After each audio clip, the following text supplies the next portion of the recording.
क्या चंद्रयान 3 एक failed mission है? आई नो कि इस वीडियो के बाद मुझे काफी सारी गालियां पड़ने वाली है, बट बिलीव मी कि ये पूरा वीडियो पूरी तरह फैक्चुअल डिटेल्स पर बेस्ड है, जिसे कई दिनों की रिसर्च और एनालिसिस के बाद हमने बनाया है। तो इस वीडियो को थोड़े से खुले दिमाग के साथ देखना और बिल्कुल एंड तक देखना, क्योंकि देखो सच्चाई यही है कि जिस एक चीज के लिए चंद्रयान 3 को मून के सबसे चैलेंजिंग प्लेस यानी कि साउथ पोल पर भेजा गया था ना, उस इंपॉर्टेंट चीज की डिस्कवरी तो चंद्रयान 3 ने की ही नहीं है, बल्कि उससे पहले ही चंद्रयान 3 को स्लीप मोड में डाल दिया गया एंड इसे एक सक्सेसफुल मिशन बताया गया। जबकि असली सच्चाई पूरी दुनिया के साथ साथ हम भारतीयों से भी छुपाई गई है, जिसके बारे में अब ना तो मीडिया पर कोई बात कर रहा है और ना ही यूट्यूब में। लेकिन एज ए एडुकेटर मेरा यह फर्ज बनता है कि मैं अपने व्यूअर्स तक इस रियलिटी को पहुंचाऊं। इसलिए आज के इस वीडियो में हम पूरी सच्चाई के बारे में बात करने वाले हैं। तो हेलो गाइस, मैं हूं कौशिक और चलिए शुरू करते हैं एक और नए एपिसोड को। The water mystery of moon. तो साल 1960 से ही वैज्ञानिकों को यकीन था कि पानी बर्फ के रूप में चांद के नॉर्थ और साउथ पोल पर मौजूद इन डीप डार्क क्रेटर के अंदर वाटर आइस के रूप में जमा हो सकता है। क्योंकि देखो चांद पर नॉर्थ और साउथ पोल के ये क्रेटर्स इस तरह से एंगल्ड है ना कि इन्हें सूरज की डायरेक्ट सनलाइट कभी मिलती ही नहीं है, इसलिए ये क्रेटर पूरे सोलर सिस्टम के कुछ सबसे ठंडी जगहों में से एक है, जहां पर मिलियंस ऑफ ईयर्स से सनलाइट नहीं पहुंची है। अब साल 2009 में पहली बार था जब चंद्रयान 1 से इस पूरी दुनिया को मून के पोल्स पर मौजूद इन क्रेटर्स के अंदर वाटर आइस के स्पेक्ट्रोस्कोपिक सिग्नेचर मिले थे, जिसे बाद में नासा ने भी कंफर्म किया है। ऑल्सो साल 2019 में चंद्रयान 2 मिशन के साथ भेजे गए ऑर्बिटर द्वारा भी इन वाटर मैप्स को कंफर्म किया गया था। अब वैज्ञानिकों के एस्टिमेशन की माने तो मून के पोल्स पर मौजूद इन क्रेटर्स के अंदर 6 million metric tons of water ice मौजूद हो सकती है। जिस वाटर आइस को मून सरफेस पर क्लोजली ऑब्जर्व करके आइडेंटिफाई करने के लिए अभी तक हम ह्यूमंस ने कई अनमैन्ड मिशंस किए हैं, जिनमें हमने कुछ मिशंस में रोवर तक को भेजा है, जिनमें से एक मिशन रिसेंटली भारत द्वारा किया गया चंद्रयान 3 था, जिसे मून के साउथ पोल पर वाटर सैंपल्स और वाटर मॉलिक्यूल साइंस को आइडेंटिफाई करने के लिए इसरो द्वारा भेजा गया था। और इसे मून के साउथ पोल पर भेजने का सबसे बड़ा रीजन भी यही था, क्योंकि एज आई सेड बिफोर कि मून के साउथ पोल पर मौजूद क्रेटर्स में सनलाइट ना के बराबर पहुंचती है, यानी वाटर आइस ढूंढने के लिए ये एक परफेक्ट जगह है। और इसीलिए तो इतने चैलेंजेस के बावजूद, चंद्रयान 2 के फेल हो जाने के बावजूद भी भारत ने मून के साउथ पोल पर ही जाने का फैसला लिया। पर क्या चंद्रयान 3 के प्रज्ञान रोवर या विक्रम लैंडर को मून के साउथ पोल के सरफेस पर वाटर यानी कि H2O मॉलिक्यूल्स के कोई भी सिग्नेचर्स मिले हैं? वेल आइए अब इसी पर बात करते हैं। Chandrayaan 3 moon mission.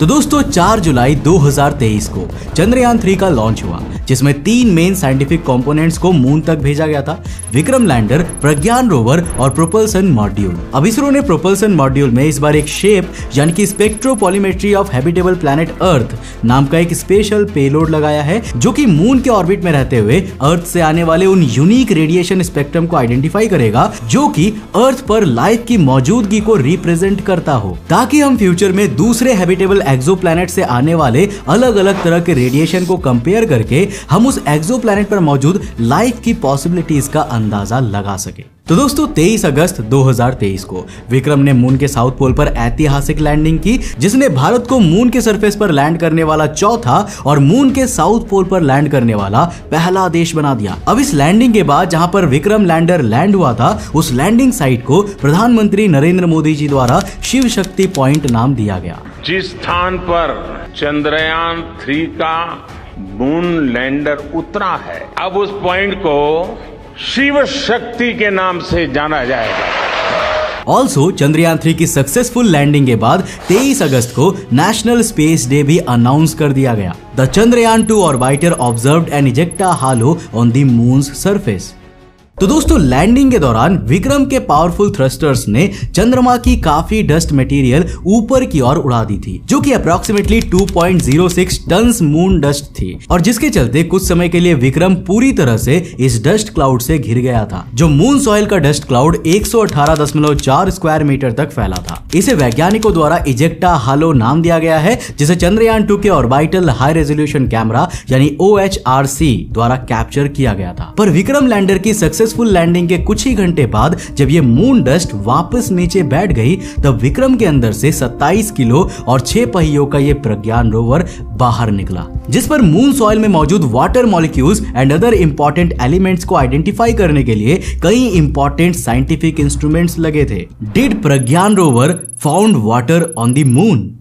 तो दोस्तों, प्रज्ञान रोवर पर वाटर आइस डिटेक्ट करने के लिए अल्फा पार्टिकल एक्सरे स्पेक्ट्रोमीटर यानी कि APXS and laser induced breakdown spectroscopy यानी LIBS नाम के 2 इंपॉर्टेंट साइंटिफिक पेलोड लगाए गए थे, जिनका काम तो ऑलमोस्ट एक सा ही था, लेकिन काम करने का तरीका बिल्कुल ही अलग था। For example, alpha particle X ray spectrometer यानी APXS की मदद से रोवर मून की सॉइल पर रेडियो एक्टिव मटेरियल से निकलने वाले रेडिएशन को फायर करके एंड फिर उस मून सॉइल सैंपल से रिफ्लेक्ट होकर आने वाले स्पेक्ट्रम को एनालाइज करके उनमें एलिमेंट्स को आइडेंटिफाई करता। जबकि लेजर इंड्यूस्ड ब्रेकडाउन स्पेक्ट्रोस्कोपी यानी कि लिब्स, जिसे laboratory of electro optic system in Bangalore द्वारा डेवलप किया गया है ना, वो एक हाई पावर लेजर को डायरेक्टली मून सॉइल पर फायर करता, जिससे वो प्लाज्मा में बदल जाती। नाउ टेक्निकली सॉइल के अंदर मौजूद इलेक्ट्रॉन्स हाई एनर्जी स्टेट में चले जाते, लेकिन इसके बाद जब वो अपने पहले वाले एनर्जी स्टेट में वापस जाते तो उस समय वो अपने अंदर से एनर्जी को बाहर की और डिफरेंट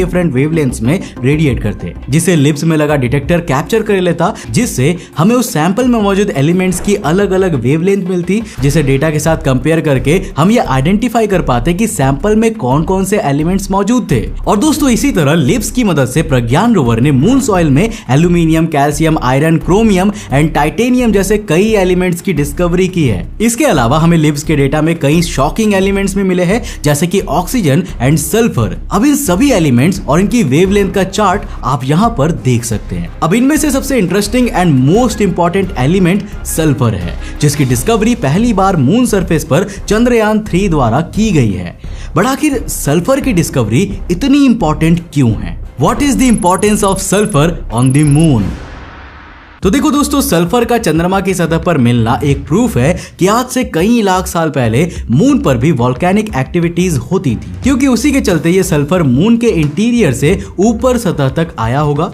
नाउ ओवरऑल इस डिस्कवरी से हमें मून के एवोल्यूशन को और बेहतर तरीके से समझने में मदद मिलेगी और हम ये समझ पाएंगे कि आखिर एक समय पर वोल्केनिकली एक्टिव मून आज जियोलॉजिकली इनएक्टिव कैसे बन गया है। पर जैसा कि मैंने आपको कहा कि इन सभी डिस्कवरीज के बावजूद ऑलमोस्ट 2 हफ्तों तक लगातार रिसर्च और एक्सपेरिमेंट करने के बावजूद भी इसरो के वैज्ञानिकों को चंद्रयान 3 के रिसर्च डेटा में कहीं पर भी वाटर के मॉलिक्यूल्स नहीं मिले। यहां तक कि इन एक्सपेरिमेंट्स में तो इसरो को सिंगल हाइड्रोजन मॉलिक्यूल तक के कोई भी साइन नहीं मिले।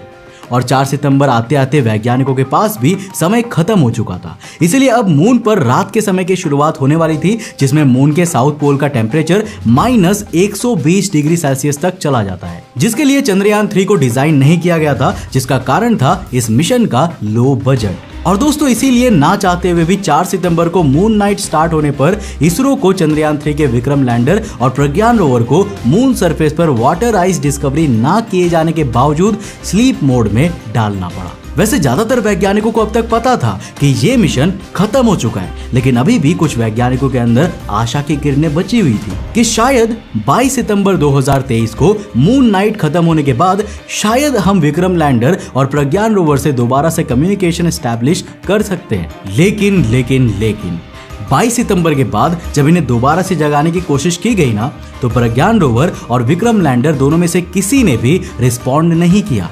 इसका मतलब सिंपल सा था कि ये दोनों उस एक्सट्रीम टेम्परेचर से ऑलरेडी डैमेज हो चुके थे और अब ये दोनों मून पर केवल भारत के पहुंचने की एक निशानी बन चुके थे। वैसे मून पर पानी की डिस्कवरी ना किए जाने के बावजूद भी इसरो ने इस मिशन को सक्सेसफुल कहा है, जो कि काफी हद तक सही भी है, क्योंकि देखो इसरो वो पहली स्पेस एजेंसी है जो मून के साउथ पोल पर लैंड की है एंड साउथ पोल की सॉइल की कॉम्पोजिशन में मौजूद एलिमेंट्स की डिस्कवरी की है, वो भी वहां पर जाकर। और खास करके इसने ऐसे एलिमेंट्स को खोजा है जिनके बारे में हमें पहले पता भी नहीं था। But as I said before, इन सब के बावजूद इसरो के मून के साउथ पोल पर जाने का सबसे इंपॉर्टेंट रीजन क्या था? पानी की डिस्कवरी, जिसके बारे में हमें इस मिशन में ज्यादा जानकारी मिली ही नहीं और इस बात पे ना किसी ने भी उतना ध्यान दिया भी नहीं। यानी कि यहाँ पर हम कह सकते हैं कि चंद्रयान 3 ने वो किया ही नहीं जिसके लिए इसे स्पेशली मून के साउथ पोल पर भेजा गया था। वैसे अब मैं आप पर छोड़ता हूँ कि आप इस सब के बावजूद चंद्रयान 3 मिशन को सक्सेसफुल कहेंगे या फिर फेलियर। वैसे एक भारतीय होने के नाते मेरे लिए तो ये गर्व की बात है कि हम चंद्रयान 3 के जरिए मून के साउथ पोल पर लैंड करने वाले पहले देश बने हैं। लेकिन देखो, अगर इंटरनेशनल लेवल पर देखा जाए ना तो चंद्रयान 3 को ऐसे मिशंस में ही काउंट किया जा रहा है जो मून पर वाटर को डिस्कवर करने में फेल रहा है। और दोस्तों, यहाँ से एक काफी बड़ी मिस्ट्री भी शुरू होती है, क्योंकि जब हमें चंद्रयान 1 एंड अदर कई मिशंस में स्पेक्ट्रोमेट्रिक मैप्स में मून के पोल्स पर कई वाटर आइसेस वाले क्रेटर दिखने को मिले हैं, तो आखिर मून की सतह पर जाकर हम इस वाटर आइस को डिस्कवर क्यों नहीं कर पाए? हमें वहां पर H2O का कोई भी सिग्नेचर क्यों नहीं मिला? So where is the water that Chandrayaan 1 detected? तो दोस्तों, ये मिस्ट्री काफी कंफ्यूजिंग लगती है, पर चंद्रयान 3 के ही विक्रम लैंडर ने हमें इस मिस्ट्री को सॉल्व करने के लिए कई इंसाइट्स दिए हैं। तो देखो, जब प्रज्ञान वाटर को डिटेक्ट करने के लिए वेरियस एक्सपेरिमेंट परफॉर्म कर रहा था ना, तब विक्रम लैंडर भी खाली खड़ा हुआ नहीं था। I mean, खड़ा था, पर खड़े खड़े ही विक्रम लैंडर भी लगातार कई एक्सपेरिमेंट्स परफॉर्म कर रहा था, जिसमें से सबसे इंपॉर्टेंट एक्सपेरिमेंट था ये, जिसे विक्रम लैंडर पर लगे चास्टी यानी कि Chandra surface thermophysical experiment payload द्वारा परफॉर्म किया गया था।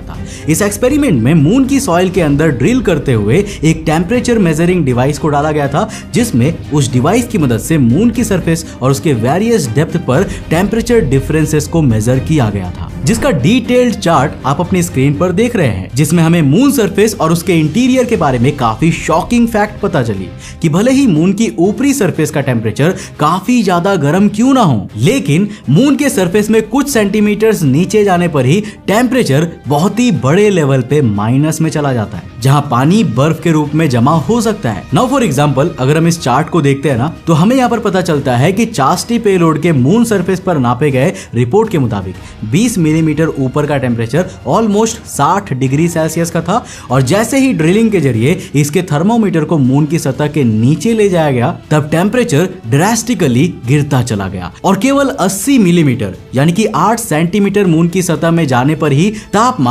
-10 डिग्री सेल्सियस तक जा चुका था, विच मीन्स कि मून के सरफेस पर तो नहीं, पर उसके क्रेटर्स के अंदर टेम्परेचर वाटर आइस की फॉर्म में मौजूद हो सकता है। नाउ इन शॉर्ट कहा जाए तो भारत का चंद्रयान 3 इसीलिए मून की सतह पर पानी नहीं ढूंढ सका, क्योंकि मून की सतह पर पानी वाटर आइस की फॉर्म में मौजूद ही नहीं है, बल्कि ये पानी तो मून के क्रेटर के अंदर काफी गहराई में मौजूद है, जिसे हम किसी बड़े ड्रिल्स के जरिए निकाल सकते हैं। क्योंकि रिसेंटली नासा का ये प्लान है कि वो प्राइम 1 यानी कि the polar resources ice mining experiment 1 के जरिए मून के साउथ पोल पर ड्रिल करने वाले हैं, ताकि वाटर आइस जैसे कई वैल्यूएबल रिसोर्सेस का प्रयोग कर सके। चलिए अब आखिर में जानते हैं कि why is it so important to find water on the moon.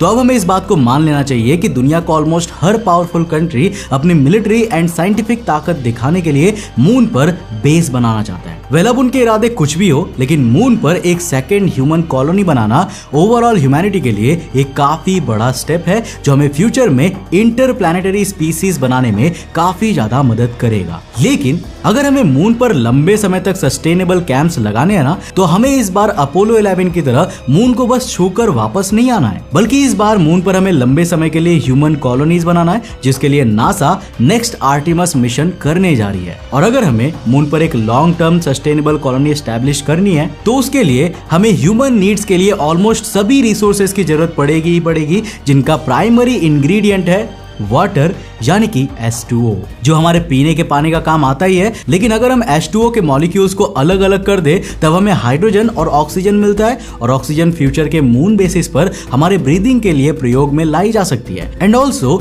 H2O का सबसे बड़ा बेनिफिट यह है ना कि दोनों को सेपरेट करने पर जो हमें हाइड्रोजन और ऑक्सीजन मिलता है, वो एक प्योर एनर्जी सोर्स की तरह रॉकेट फ्यूल के रूप में प्रयोग कर सकते हैं। अब साल 1980 में नासा द्वारा प्रयोग किए जाने वाले स्पेस शटल्स में भी हमने हाइड्रोजन और ऑक्सीजन को फ्यूल के रूप में प्रयोग किया हुआ है। और क्या आपको पता है कि इस फ्यूल के बर्न होने पर इसके एग्जॉस्ट से क्या निकलता है?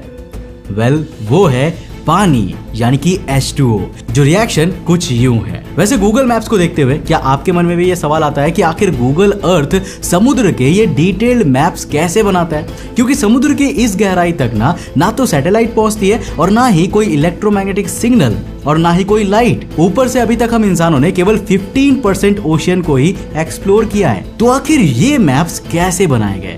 इस सवाल का जवाब जानने के लिए आप हमारा ये वाला वीडियो जरूर देखना। तो आई होप कि आपको आज का वीडियो काफी ज्यादा पसंद आया होगा। अगर पसंद आया तो इस वीडियो को लाइक करके जाना और अपने फ्रेंड्स और फैमिली के साथ जरूर शेयर करना। अगर आपने अभी तक इस चैनल को सब्सक्राइब नहीं किया तो इस चैनल को सब्सक्राइब करने के साथ साथ नोटिफिकेशन बेल को ऑन कर देना। मैं मिलता हूं आपको नेक्स्ट एपिसोड के साथ, तब तक के लिए बाय।